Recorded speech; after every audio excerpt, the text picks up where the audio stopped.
Hello, and welcome back to English Voices, the podcast created for you, the dedicated learner who wants to speak English with more confidence, more joy, and more authenticity. I'm your host, Jamie, and I'm so glad you've decided to join me for our second episode. In our last episode, we talked about the foundational importance of daily practice. We discussed how small, smart habits like listening to English every day and the powerful technique of shadowing can build a strong base for your speaking skills. We learned that you don't need to live in an English-speaking country or study for hours to make real progress. You just need to begin, step by step, day by day. Today, we are going to take the next logical step on our journey to fluency. We are going to tackle one of the biggest, most persistent challenges that nearly every English learner faces. It's a mental habit so common that it can feel impossible to break. I call it the translation trap. This is the invisible wall you hit when you're in a conversation. You know the words, you've studied the grammar, but when it's your turn to speak, your mind freezes. You can feel your brain working furiously, searching for words in your native language, trying to arrange them, translating them one by one, and then trying to speak. By the time you're ready, the conversation has already moved on. It's frustrating, it's discouraging, and it can make you feel like you'll never be a fluent speaker. But I am here to tell you that you can escape this trap. In this episode, we are going to explore why we translate in our heads, why it's so bad, and most importantly, I will give you a set of simple, practical techniques to help you stop translating and start thinking directly in English. This is the secret key that unlocks spontaneous, natural, and confident speech. So get comfortable, take a slow, deep breath, and let's learn how to unleash the English thinker that is already inside you. Part 2. What is the translation trap and why is it so bad? Let's begin by making sure we understand exactly what we're talking about. What does it mean to translate in your head? For most learners, especially in the beginner and intermediate stages, speaking English is a three-step process. Step 1, the idea. You have a thought or an idea that you want to express. This idea naturally forms in your native language. Step 2, the translation. Your brain then acts like a dictionary and a grammar rule book. It takes the sentence from your native language and begins the slow work of translating it word by word into English. Step 3, the speech. Only after this mental translation is complete do you try to speak the English sentence out loud. This process happens for every single sentence you speak. It's like having a little translator sitting inside your brain, working as fast as they can. Now, when you first start learning, this is a normal and even necessary strategy. It helps you get started. But as you progress, this habit becomes a heavy anchor that stops you from sailing into the waters of fluency. Why is it such a problem? There are three main reasons. First, it is incredibly slow. As we just described, the three-step process of idea, translate, speak takes a lot of time and mental energy. Real conversations move quickly. People don't pause for 10 seconds while you mentally translate your next sentence. This delay is what causes that feeling of panic and the awkward silences that can kill your confidence. Fluency is about flow, and mental translation is a dam that blocks that flow.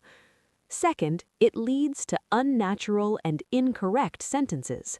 This is a huge one. Every language has its own unique structure, its own rhythm, and its own way of seeing the world. When you translate word for word from your native language, you are trying to force English into a grammatical shape that doesn't fit. For example, in many languages, you might say something that translates directly to "I have 30 years," but in English, we say "I am 30 years old." If you translate directly, your English will sound strange or what we call unnatural. You might be grammatically understood, but you won't sound like a natural speaker. You will always sound like someone who is speaking a translated version of their own language. And third, it destroys your confidence. When you are constantly focused on translating, you are not truly present in the conversation. You are trapped in your own head. You are so worried about finding the right word and the right grammar that you can't relax and just communicate. This anxiety makes it even harder to speak, and it creates a negative cycle. You get nervous, you translate slower, you make more mistakes, and you become even more nervous for the next conversation. Breaking this cycle is the most important thing you can do to become a confident English speaker. The foundational mindset shift, building a direct bridge. So, how do we begin to escape this trap? It starts with a fundamental mindset shift. Right now, your brain has a very strong, well-traveled path to your native language. When you think of an object, like a tree, the neural pathway to the word in your native language is like a big, wide highway. The pathway to the English word tree might be a small, overgrown walking path. And to get to it, you first have to travel down the highway of your native language. Our goal is to build a new, direct bridge to English.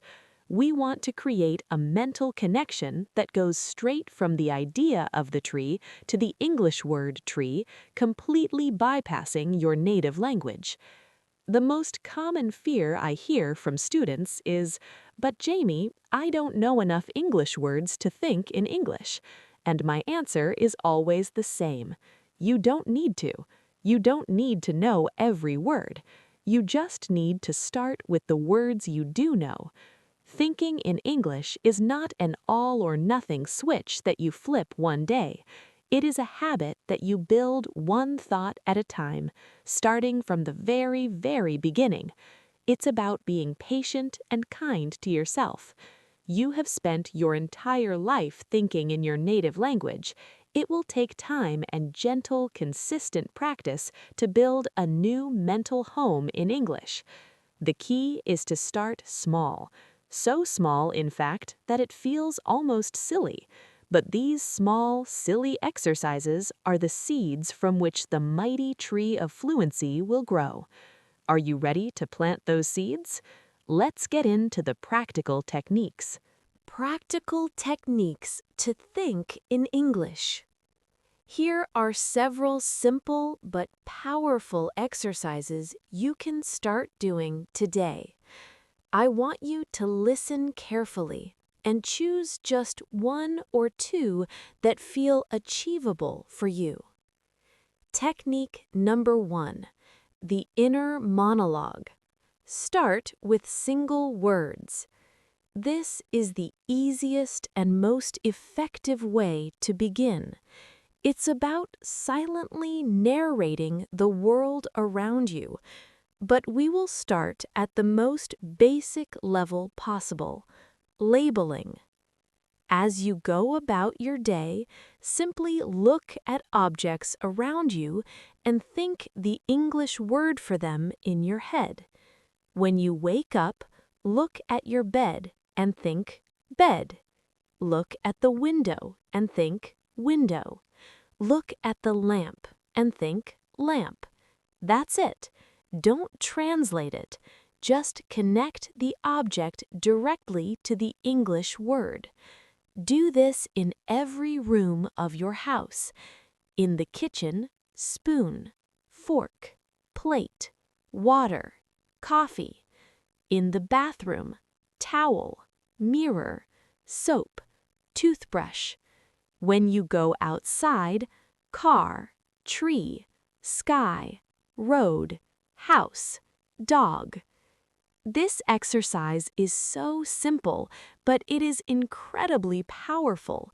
You are training your brain dozens or even hundreds of times a day to build that direct bridge to English. Once you feel comfortable with single words, you can graduate to simple two-word phrases. You are still just describing what you see. Instead of sky, think blue sky. Instead of coffee, think hot coffee. Instead of car, think red car. Instead of my computer, think my new computer. After a week or two of this, you can expand again, this time to very simple, complete sentences. You are becoming the narrator of your own life story. When you are making breakfast, I am opening the fridge. I see the milk. I am pouring the coffee. I am hungry. When you are commuting to work, I am on the bus. The bus is slow. I am listening to music. I see many people. When you are at your desk, I am turning on my computer. I have many emails. This will be a busy day. I need to focus. Notice how simple these sentences are.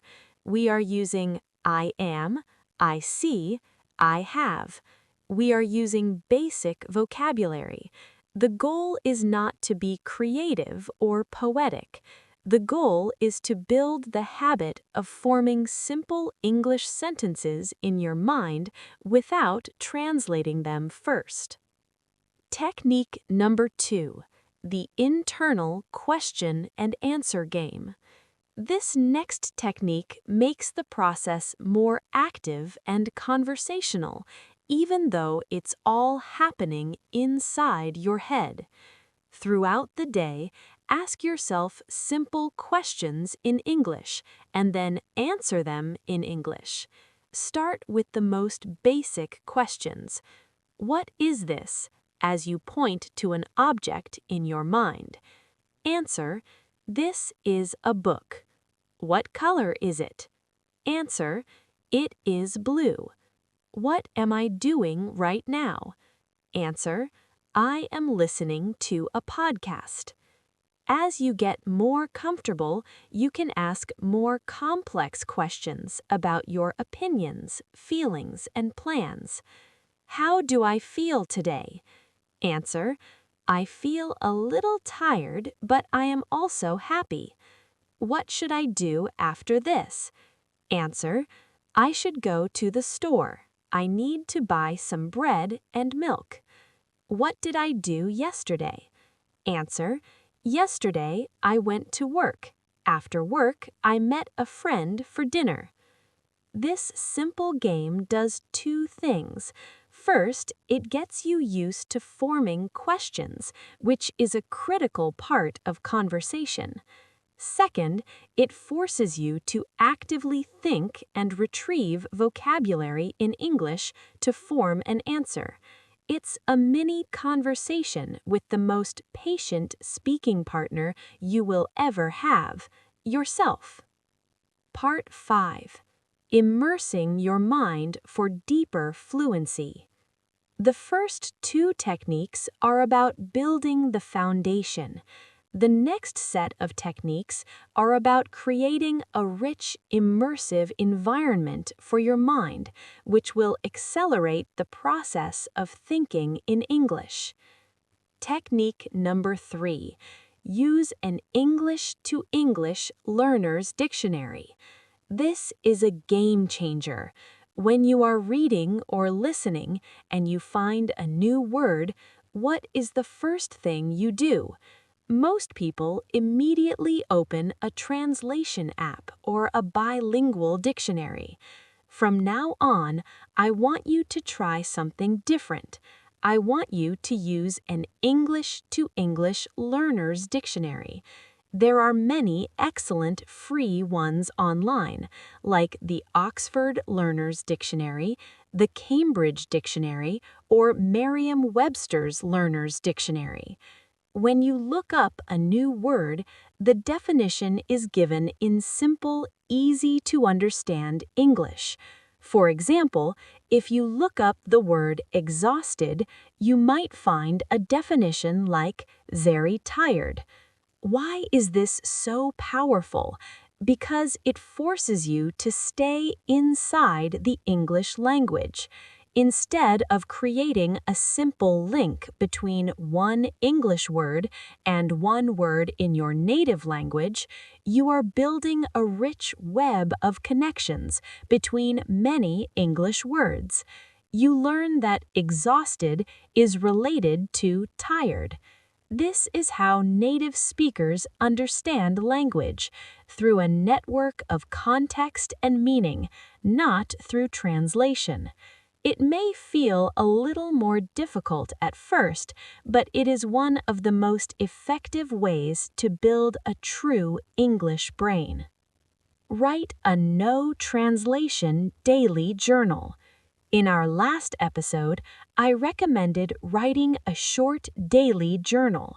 Now we are going to add one crucial rule. You are not allowed to use a translator. For 5 to 10 minutes each evening, write about your day. Write about what you did, who you saw, how you felt, or what you thought about. When you get to a word you don't know, you have to find a different way to express yourself. You must describe it using the English you do know. For example, imagine you want to write that you fixed a leaky faucet, but you don't know the word faucet. Don't go to Google Translate. Instead, describe it. Today, I fixed the metal thing in the kitchen where the water comes out. It was dripping all day. Drip, drip, drip. It was very annoying, but now it is quiet. This is an incredibly valuable skill. It is creative problem solving. This is exactly what you have to do in a real conversation when you forget a word. By practicing this in your journal, you will be training yourself to be a more resourceful and resilient English speaker. Technique number 5. Change your media diet. This is about creating a passive immersion environment. Look at the media you consume every day, the websites you read, the YouTube videos you watch, the TV shows you enjoy. Start by changing just one thing. If you read the news every morning in your native language, try finding an English news site for learners, like News in Levels or VOA Learning English. When it comes to TV and movies, take a step-by-step approach. Step 1, watch with English audio and subtitles in your native language. This is a good starting point. Step 2, watch with English audio and English subtitles. This is a fantastic step. It connects the sounds you hear to the words you see, which is great for pronunciation and vocabulary. Step 3, the ultimate goal. Watch with English audio and no subtitles at all. This will be difficult at first, but it forces your brain to stop relying on text and to start understanding meaning from the sounds, the context of the story, and the visual cues of the actors. It is a powerful workout for your brain and one of the fastest ways to develop an intuitive understanding of the language. Part 6. Your journey starts with a single thought. Today, we have talked a lot about the mind. We have learned that thinking in English is not a magical talent that some people have and others don't. It is a skill, and like any skill, it can be learned. It is a habit that is built through patient, gentle, and consistent practice. You do not need to do everything we talked about today. The goal is to avoid feeling overwhelmed. My challenge to you for this week is to choose just one. Maybe you will commit to labeling objects in your house with their English words. Maybe you will try asking and answering 3 simple questions in your head every day. Or maybe you will change the subtitles on your favorite TV show to English. Whatever you choose, do it consistently. The goal is to show your brain that there is a new way of thinking, a new path that you want to build. Each time you choose to think a thought in English, you are laying another stone on that path. Over time, that small path will become a road, and that road will become a highway. And one day, you will find yourself in a conversation and the words will just flow. You won't be translating. You will just be speaking. You will be thinking in English. And in that moment, you will know that you have escaped the translation trap forever. Thank you for joining me for this episode of English Voices. Keep practicing, be patient with yourself, and start building that direct bridge to English today. I'll see you next time, where we'll talk about how to use the power of storytelling to boost your vocabulary.